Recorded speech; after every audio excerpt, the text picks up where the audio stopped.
Hi, I'm Tim. This is Highland Guitar Studio. I'm going to do a little bit of sound treatments to maybe knock down a little bit of the echo. I've been watching some videos online on how to do that. Dozer Beats is a good one. That's where I got a lot of these ideas from. And I figured I'd just document it. Maybe someone can see it, take 2 cents from what I did. I'm not sure it's going to work, but what the hell? It's only money, right? Okay, so what I have a 19 by 25 by 11 space. And if you can hear, it's pretty live. I want to knock that down a little bit. What I have, there's some of that sound treated drywall that's on this wall. I rent space from a drone studio, and it's not bad usually, but if I can quiet it down in here, I can at least maybe use this space to record and things like that, when they're not around.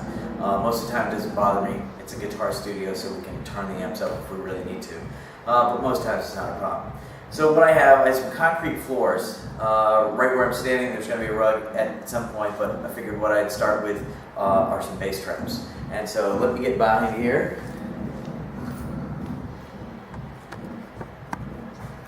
And so as you can see over in the corner, that's the Roxel Safe and Sound. Over here we have some 1x4s. I should turn back, look at that. That's the Guilford of Maine. That's going to be the wheat color. It'll go nicely, I think, with the green in here. And right now what we have here, those are my lengths, ready to go. It's my messy desk. But we're going to get that corner over there. And that's like 11 feet high, or maybe it's 9, I forget. At any rate, I need to shut that one off. Let me pan around here. I need to get that one there. I'm going to do the whole thing. I'm going to do all 3 corners, even down behind the speaker. I'm going to do it full. Let me pan around the other way. And so this corner over here, what I got over here is a challenge. So the door isn't finished off yet. I'll have to finish that off, but I don't have as much room to put the full-size bass trap over there. The Roxel is 16 on center, so I can't quite fit it in there. So what I'm going to do is I'm going to just cut it in half and put a half-size bass trap over there, and see how that goes. And then again, floor to ceiling. Now over here, the other corner, right? There's 4 corners in this one. So I have some utility closets and stuff on the top. So it's not really feasible to put one in there. The room's kind of broken up. My knowledge of sound design is not extensive. It's more minimal than anything else. Anyway, so I'm not going to do one over there, but I have plenty of space. And to give you a look at the ceiling, as I pan back around, I've got a lot of blank space that I could put some of these other bats up and in their place. So let me just spin around here one more time. So those, I may have to redecorate a little bit, but that wall there certainly could use a couple. And then back around here, we'll see. But at least I got to start with the corners. So what I got to do is I got to do some cutting, and I'm going to make some boxes first, and then go from there.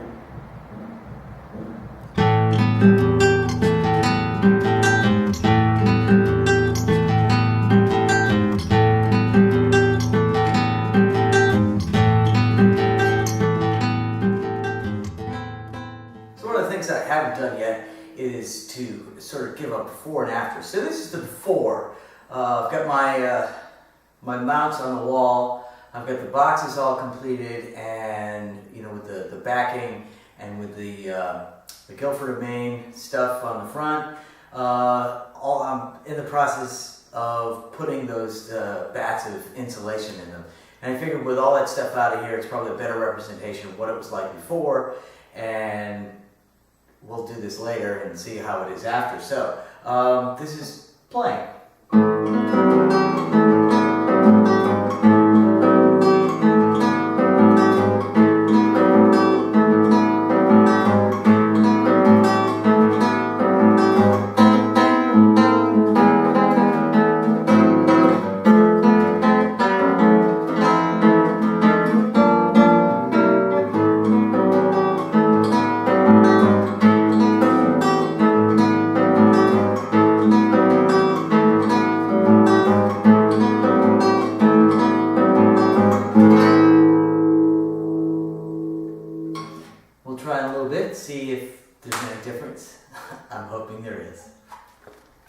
Now for a little handheld camera action. These are my mounts. I had this corner piece. I tried to figure out how to best put it on the wall. What I did is I've got a couple of these. I'm drilling into on this side of the wall, right here. That's cinder block, and this is the foundation. I missed. Anyway, it's going to be covered up by the bat, so I'm not so worried about it. But that was the best way for me to go. My dad is a woodworker, former engineer at the shipyard, so to speak, and asked him how he would hang these things, and he just said, "Hey man, there's not much weight, just hang them with a picture hanger." So what I'll do is I'll get just some wood screws, tacked it into this, leftover trim that I had, and I'll probably tether it off just in case somebody comes and knocks it off. I make my living here, so I figure with a tether, I bear less of a chance of losing if we go to court. Knock on wood. Okay, so that's what that one looks like, and then that one up there. So this entire wall is going to have a bat, 3 bats there. So this is my take on the Dozer Beat design. Got the brackets in there. I used muslin as my backing. It was a couple bucks a yard. You can probably get it cheaper from that if you get the coupon. The Acoustimac is where I got the Guilford of Maine. Expensive stuff, but I was happy to only come down with just a little bit of waste, which I probably will use anyway.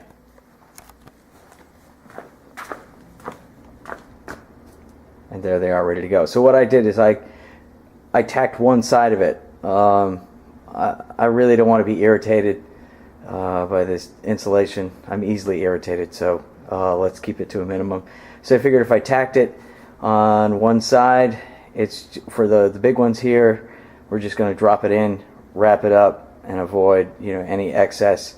I've got 9 of the 12 that I'm going to just drop in. There's just no cutting involved. The one off to the side is going to go behind the door here, where that's going to be just one bat cut in half. So one cut there. These here, they're odd sizes, so I'm cutting those. This is a look behind the door. This is where the half bat's going to go, so just 2 of those, and it won't reach the floor, but oh well.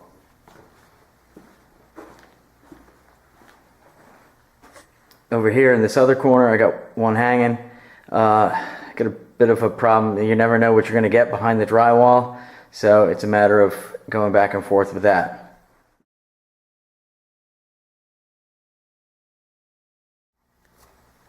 So these are the tools that I used. I was kind of surprised with quite a bit of them. The Craftsman stapler I had. Not sure why I ever got that. But I got it. I had it. My girlfriend had the regular drill, and I figured, hey, she had a couple of batteries. We might need this sometime if we're going to be working on a house or doing anything inside. It's a stapler, brad nailer. Works pretty well. Over here, this was the big surprise. I had previously drilled holes with my dad's corded Makita and hammer drill. And man, that thing was just like butter on the concrete. And once I figured, hey, you could put this drill into high, this thing worked really well, even on the concrete foundation with a masonry bit. That's the hammer drill. It's not the regular cordless drill. And then this thing here worked pretty well. Not the greatest, but you know what? It went through that trim stuff pretty well. There's a bit of a hiccup, somewhere. I haven't quite figured it out. Wasn't about to stick my fingers down there to see what was catching, so you just deal with it. Comes with a square. That was kind of helpful. Squaring things up, just drawing straight lines. I didn't have one. Having to buy less, that's even better. And the iPod. Yeah, that carpentry app. I'd use it as a level. I used it a lot. Not to mention, it's nice to have just to have the thing around. And it runs Bluetooth, so you can just get all your tunes and still work too.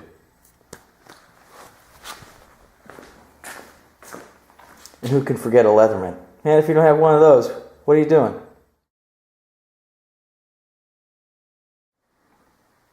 So here it is. It's all done. That's one of those bass traps.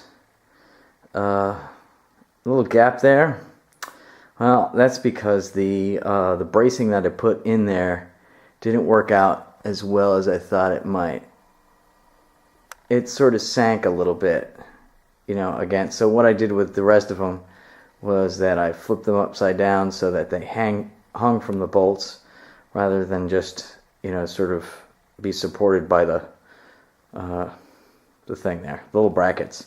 The bottoms of the brackets pushed into the wall, and I figured if it was upside down, it would be, you know, you'd have a little bit more stability with the wood pushing into the wall, sort of bracing it better. So that's what I did. That's the odd size on the top and bottom, regular size in the middle there. There's a full size one. Over here is an odd size one. It may seem a little less than rectangular because it had fallen off the wall once. Fix that. So there's there's an odd size one. You know, I used everything. I had so little waste that it wasn't even funny. There's a full size one with an odd one up there in the corner there. That's the one split in half. One right there. Two right there. Down the back. You see, I just got the full size and an odd size. The one that I was going to use down there, I decided against it. I figured, you know what, hey, maybe that corner isn't so bad, so I put it on the other side. You know, I've already shown it to you, the little small one that I dropped. I figured it would be better if it, you know, captured some of the reflection that way. And then the two full-size ones here. So basically, I tried to kill any reflection. This 10 by 13 rug, yeah, well, that probably kills quite a bit too. In the end, what I got was, you know, something that is a lot quieter, and, you know, maybe just enough reflection, you know, where it sounds a little bit ambient. I'd like to shoot some video of, you know, some more guitar playing in here. Yeah, sorry about the wall. You know, they just can't match it up, even if you bring in the old badge. But that's what my summer project was, and I got it finished, and it's a lot better in here, at least I think. But we'll see. Maybe next year we'll have another project.